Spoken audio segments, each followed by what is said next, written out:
பொன்னியின் செல்வன் இரண்டாம் பாகம் சுழற்காற்று. அத்தியாயம் 32. கிள்ளி வளவன் யானை. கூத்து முடிவதற்கும் சமையல் ஆவதற்கும் சரியாயிருந்தது. கட்டக்கட்டாக தாமரை இலைகளைக் கொண்டு வந்து அவ்வீரர்களின் முன்னால் போட்டார்கள். பிறகு பொங்கலும் கரியமுதும் கொண்டு வந்து பரிமாறினார்கள். வீரர்கள் சாப்பிடத் தொடங்கிய பிறகு இளவரசர் அவர்களிடையே பந்தை விசாரணை செய்து கொண்டு வலம் வந்தார். அங்கங்கே நின்று அவ்வீரர்களின் உடல் நலத்தைப் பற்றி விசாரித்தார். அப்படி விசாரிக்கப்பட்டவர்கள் ஆனந்தக் கடலில் ஆழ்ந்தார்கள். பக்கத்திலிருந்தவர்கள் அவர்களுடைய அதிர்ஷ்டத்தை பாராட்டினார்கள். ஏற்கனவே சோழ நாட்டு வீரர்களுக்கெல்லாம் இளங்கோவின் பேரில் மிக்க அபிமானம் இருந்தது. சமீபத்தில் அந்த அபிமானம் பன்மடங்கு பெருகியிருந்தது. தாய் நாட்டிலிருந்து தங்களுக்கு வேண்டிய உணவுப் பொருள்களை தருவிப்பதற்கு இளவரசர் பெரும் பிரயத்தனம் செய்ததை அவர்கள் அறிந்திருந்தார்கள். அத்துடன் சாதாரண போர்வீரர்களுடனே இளவரசர் சமநிலையில் கலந்து பழகி க்ஷேமம் விசாரித்து அவர்களுக்கு உற்சாகத்தை அளித்து வந்தார். இந்த குணாதிசயம் இளவரசரை அவ்வீரர்கள் தங்கள் கண்ணுக்குக் கண்ணாக கருதுமாறு செய்திருந்தது. ஆகையால் வீரர்கள் அங்கங்கே இளவரசரை நிறுத்த முயன்றார்கள்.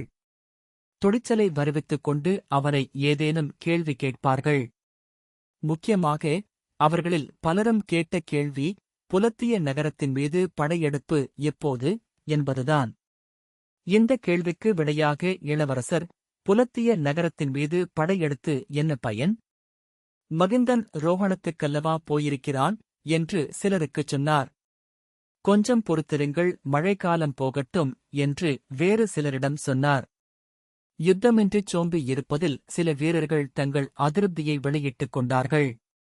வேறு சிலர், தாங்கள் மாதமொரு முறையாவது இவ்விதம் வந்து எங்களை பார்த்துவிட்டுப் போனால் பொறுமையாயிருக்கிறோம் என்றார்கள்.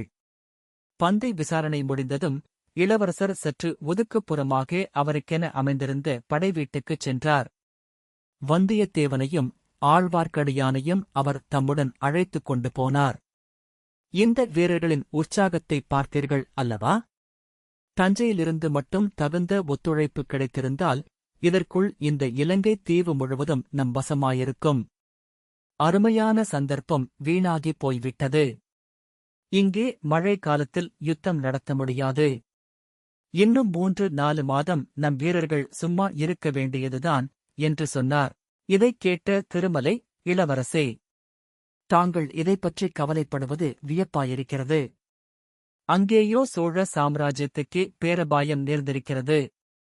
விஜயாலய சோழர் ஸ்தாபித்த ராஜ்யம் பராந்தகராலும் சுந்தர சோழராலும் பல்கி பெருகிய மகாராஜ்யம் உள் அபாயங்களினால் சின்னா பின்னமாகிவிடும் போலிருக்கிறது என்றான். ஆம், ஆம், நீங்கள் இருவரும் முக்கியமான செய்தி கொண்டு வந்திருக்கிறீர்கள். நான் என்னுடைய அற்பக் கவலையை வெளியிட்டுக் கொண்டிருக்கிறேன்.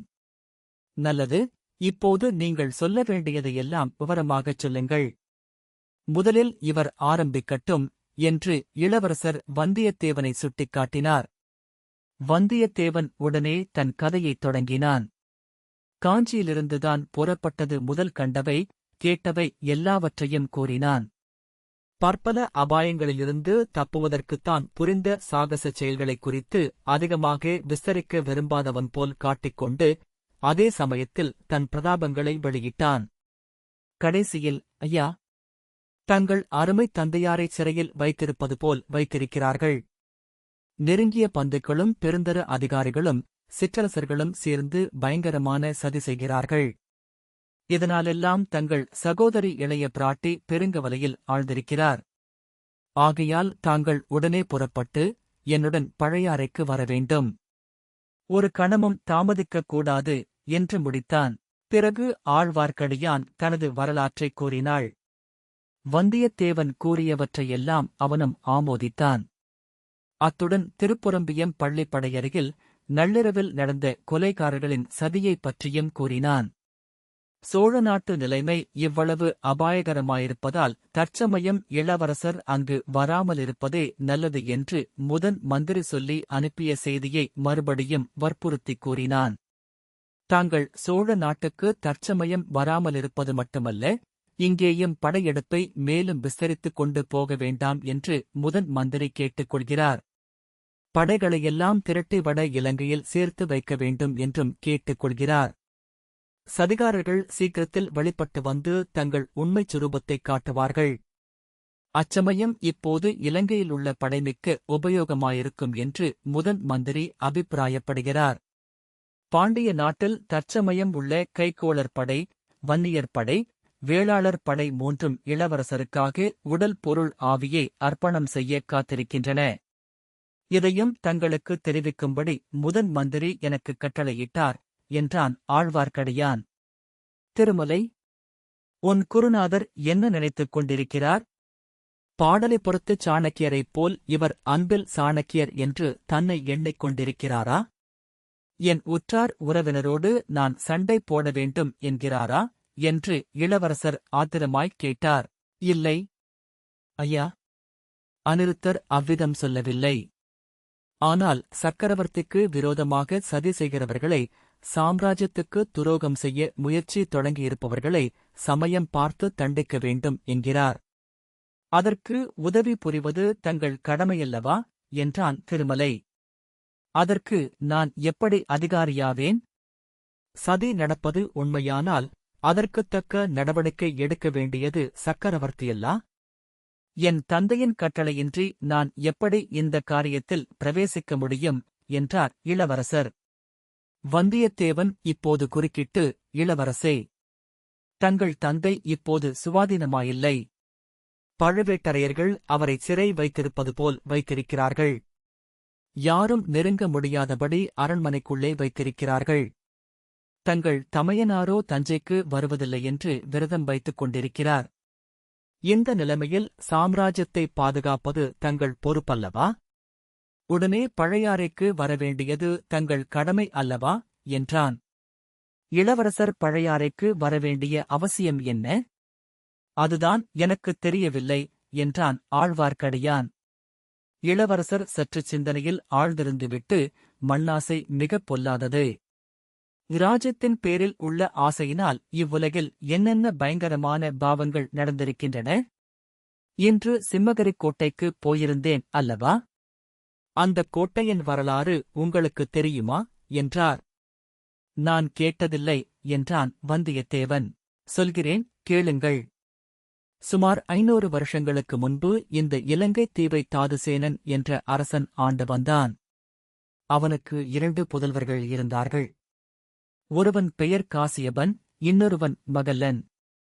தாதுசேனனின் சேனாபதியும் காசியபனும் சேர்ந்து சதியாலோசனை செய்தார்கள். காசியபன் தன் சொந்தத் தந்தையை சிறையில் அடைத்துவிட்டு சிங்காதனம் ஏறினான். மகல்லன் கடல் கடந்து தமிழ்நாட்டுக்கு ஓடிப்போனான். சில நாளைக்குப் பிறகு தாதுசேனனின் சிறையைச் சுற்றிச் சுவர் எழுப்பி அடைத்து அவனைக் கொன்றுவிட்டார்கள். இந்தக் கொடூர பாவத்தைச் செய்த காசியபனுக்கு தன் சகோதரன் மகல்லன் திரும்பி வந்து பழிக்குப் பழி வாங்குவான் என்ற பீதி உண்டாகிவிட்டது. அதற்காக இந்த சிம்மகிரிக் குன்றுக்கு வந்தான். செங்குத்தான குன்றாகையால் பகைவர்கள் அதன் பேரில் ஏரிக்கோட்டையைப் பிடிப்பது இயலாத காரியம் என்று நினைத்தான். இம்மாதிரி 18 வருஷம் ஒளிந்து வாழ்ந்திருந்தான். கடைசியில் ஒருநாள் மகல்லன் தன் உதவிக்குப் பாண்டிய ராஜாவின் சைன்யத்தையும் அழைத்துக் கொண்டு வந்து சேர்ந்தான். சிம்மகிரிக் கோட்டையை அணுகினான். அச்சமயத்தில் காசியபனின் புத்தி பேதலித்துவிட்டது. அத்தனை வருஷம் கோட்டையில் ஒளிந்திருந்தவன் அசட்டு தைரியத்துடன் வெளிவந்து போராடி இறந்தான். அப்பேற்பட்ட பாதகன், தந்தையைக் கொன்ற பாவி, கட்டிய கோட்டையில் சில அற்புதமான வர்ணச்சித்திரங்கள் இருக்கின்றன. இன்று சீன யாத்திரிகளுடன் போயிருந்த போது பார்த்தேன். அடடா! அந்தச் சித்திரங்களின் அழகை என்னவென்று சொல்வது? பல 100 வருஷங்களுக்கு முன்பு எழுதியவை. ஆனால் இன்றைக்கும் சிறிதும் வர்ணம் மங்காமல் புத்தம் புதிய சித்திரங்கள் போல் இருக்கின்றன. ஐயா, நான் ஒரு கேள்வி கேட்கலாமா என்றான் ஆழ்வார்க்கடியான். தயக்கம் ஏன்? தாராளமாய்க் கேட்கலாம். சிம்மகிரிக் கோட்டை இன்னும் பகைவர் படைகளின் வசத்திலே தானே இருக்கிறது? ஆமாம், அதைக் கைப்பற்றும் முயற்சியை இப்போது தொடங்கும் உத்தேசம் எனக்கு இல்லை. அதனால் வீணான உயிர்ச்சேதம் ஏற்படும். அதைப் பற்றி நான் கேட்கவில்லை. ஐயா, பகைவர் கோட்டைக்குள் தாங்கள் பிரவேசித்தது உசிதமா என்று கேட்டேன். சீன யாத்திரிகர்களுக்கு யானை பாகனாக தாங்கள் போக வேண்டிய அவசியம் என்ன நேர்ந்தது? யானையின் கழுத்தில் தங்களை பார்த்ததும் என் கண்களை நம்புவதா இல்லையா என்ற சந்தேகம் எனக்கு ஏற்பட்டுவிட்டது. தங்களுடைய புருவத்தின் நெறிப்பை பார்த்துத்தான் சந்தேகம் தெளிந்து நிச்சயப்படுத்திக் கொண்டேன். இப்படி தங்கள் உயிருக்கு அபாயத்தை ஏற்படுத்திக் கொள்ளலாமா? என் உயிர் மட்டும் அவ்வளவு உயர்ந்ததா, திருமலை? எத்தனை சோழ நாட்டு வீரர்கள் இந்த இலங்கையில் வந்து உயிரை விட்டிருக்கிறார்கள்? அவர்கள் போர்க்களத்தில் உயிர் துறந்தார்கள். தாங்கள் அனாவசியமாக தங்களை அபாயத்துக்கு உள்ளாக்கிக் கொண்டீர்கள். அனாவசியமில்லை, 2 காரணங்கள் உண்டு. சிம்மகரி சித்திரங்களை பார்க்க வேண்டுமென்ற ஆசை எனக்கு வெகு நாளாக இருந்தது. அந்த ஆசையை இன்று பூர்த்தி செய்து கொண்டேன். இளவரசே, இன்னொரு காரணம். பார்த்திப பல்லவர் திரிகோண மலையில் வந்து இறங்கினவுடனே எனக்கு செய்தி கிடைத்தது. அவரை இன்று பார்க்க விரும்பவில்லை. ஏனெனில் மாதோட்டத்துக்கு முதன் மந்திரி வந்திருக்கிறார் என்பதும் எனக்குத் தெரியும். அவரிடமிருந்து செய்தி வரும் என்று எதிர்பார்த்தேன். 2 மூத்தவர்களிடமிருந்து செய்தி வந்தால் முதலில் கிடைக்கிற செய்தியின்படிதானே நான் நடந்தாக வேண்டும். வந்தியத்தேவன், ஆகா, அப்படிச் சொல்லுங்கள், என் கட்சிதானே ஜெயித்தது என்று குதூகலித்தான். அரசே, இவன் தங்களை தந்திரத்தினால் ஏமாற்றிவிட்டான். அவன் ஏமாற்றவில்லை, நானாகவே ஏமாந்தேன். உன்னை அழைத்து வருவதற்கு வைத்திருந்த வீரனை இவன் குதிரை மேலிருந்து தள்ளிவிட்டு அக்குதிரை மீதுதான் ஏறிக்கொண்டு வந்ததை நான் கவனித்துவிட்டேன். இவனுக்கு ஒரு பாடம் கற்பிக்க விரும்பினேன். நல்ல பாடம் கற்பித்தீர்கள். ஒவ்வொரு பாடமும் ஒரு மடங்கு நிறையிருக்கும். இப்போது நினைத்தாலும் என் முதுகும் மார்பும் வலிக்கின்றன. ஓலை கொண்டு வந்த தூதனை இப்படித்தானா நடத்துவது? போனால் போகட்டும், தாங்கள் மட்டும் என்னுடன் பழையாறைக்கு வருவதாயிருந்தால். எனக்கு ஒரு பழைய பாடல் ஞாபகம் வருகிறது. திருமலை, என் முன்னோர்களில் பெருங்கிள்ளை வளவன் என்று ஒரு மன்னர் இருந்தார். அவரிடம் ஓர் அதிசயமான யானை இருந்தது. அதன் ஒரு கால் காஞ்சியில் இருக்கும், இன்னொரு காலினால் தஞ்சையை மிதிக்கும், மற்றொரு கால் இந்த ஈழ நாட்டை மிதிக்கும், 4வது கால் உறையூரில் ஊன்றி நிலைத்திருக்கும். கச்சி ஒரு கால் மிதியா ஒரு காலால். தத்துநீர் தண்டஞ்சை தான் மிதியா பெற்றையும். ஈழம் ஒரு கால் மிதியா வருமே நம் கோழியர்கோ கிள்ளை களிறு என்று அற்புதமான கற்பனையுடன் ஒரு புலவர் பாடியிருக்கிறார். இந்த இலங்கையில் மந்தை மந்தையாக 1000 யானைகள் இருக்கின்றன. இருந்து என்ன பயன்? புலவருடைய கற்பனை யானையைப் போல் ஒரு யானை இருந்தால் நானும் ஒரே சமயத்தில் காஞ்சியிலும் பழையாறையிலும் மதுரையிலும் இலங்கையிலும் இருக்கலாம் அல்லவா? புலவரின் யானையைப் பற்றிக் கேட்டதும் வந்தியத்தேவனும் ஆழ்வார்க்கடியானும் விழுந்து விழுந்து சிரித்தார்கள். அப்படிப்பட்ட யானைதான் இல்லையே. தாங்கள் என்ன செய்யப் போகிறீர்கள் என்று திருமலை கேட்டான். சந்தேகம் என்ன? பழையாறைக்கு வருவதென்றுதான் முடிவாகிவிட்டதே என்றான் வந்தியத்தேவன். உங்கள் சண்டையை கொஞ்சம் நிறுத்தி வையுங்கள். நாளை அனுராதபுரம் போவோம். அங்கே பார்த்திப பல்லவரை நான் எப்படியும் சந்தித்தாக வேண்டும். அவர் சொல்வதையும் கேட்டுவிட்டுத்தான் முடிவு செய்ய வேண்டும் என்றார் இளவரசர்.